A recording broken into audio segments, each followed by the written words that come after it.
Hey guys, welcome back to Sawdust and More. So if your place is like my shop, you've got scraps just laying around everywhere. You don't want to really throw them away because you might need them for something. So let's see if we can use up some of the scraps today and make some pumpkins. Alright guys, so these are probably going to be some of the easiest projects that we make.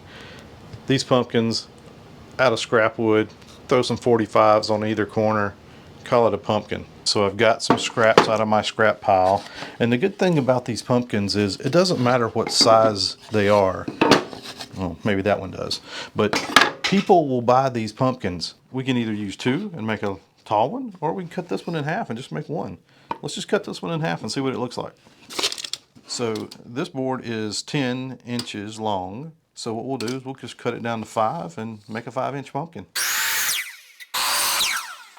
I took my handy dandy self-centering measuring tape, found the center, and then what we did was we allowed enough room for this to be cut out, and this will slide in the center. Now that the notch is marked on both, we can use either a jigsaw or a table saw, or we may use a combination of both.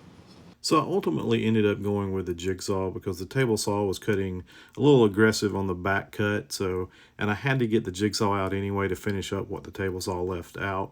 So I just ultimately decided to stick with the jigsaw, and it turned out good. Just stay slow, steady cuts to stay inside the lines, and then they'll fit together just fine. Then we'll take it over to the miter saw. We'll put it on 45 degrees, and then we'll finish cutting these little dog ears off of each one of them just to kind of give it a little more rounded pumpkin look. These were very easy to do. You can mark them, or you could put actually a stop block and just mass produce these. All right, now that we got our 45s cut, these two will just piece together on each other, and boom, there's your little pumpkin.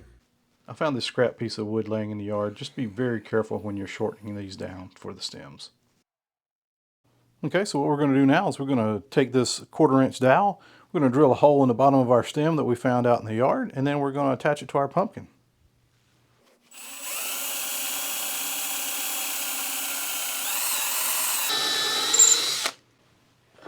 And we're going to drill that same 1/4-inch hole in the center of this pumpkin for the dowel. So we'll just come in here and kind of eyeball the center.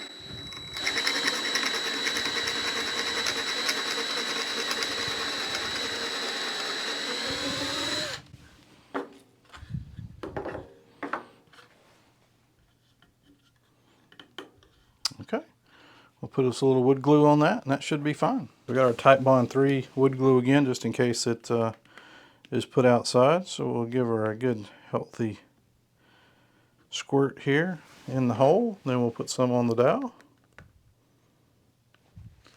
And then we'll set the dowel in play here. Okay. Got us a little that squirted out, which is going to be just fine. We'll put some wood glue inside the stem as well, just so it makes good connection.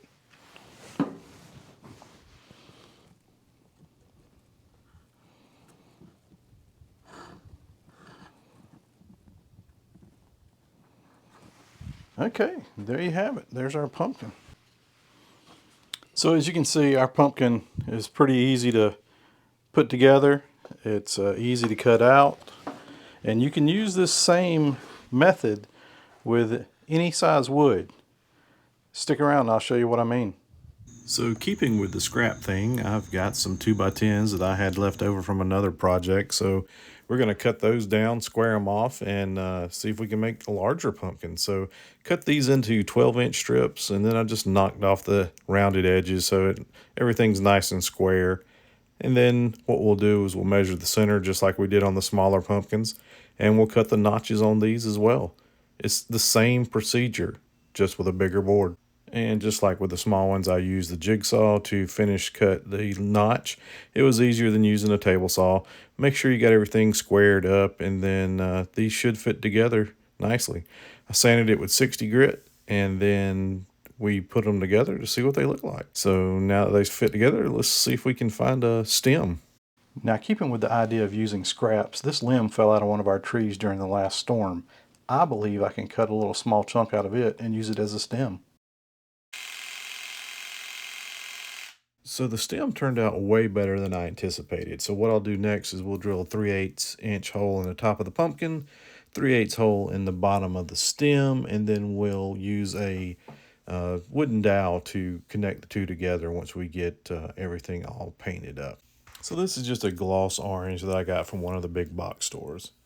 Well, it started raining on us, so I had to rush everything back in, but we were using these little blocks just to help hold it up as we painted it.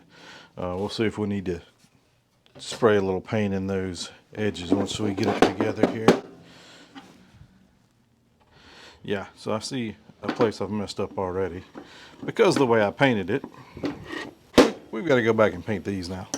All right, now that I've got the edges painted, let's mark in 1.5 where we want the 45-degree angle to start for the dog ears. And I just marked the first one, set me a stop block up, and cut the rest off of that.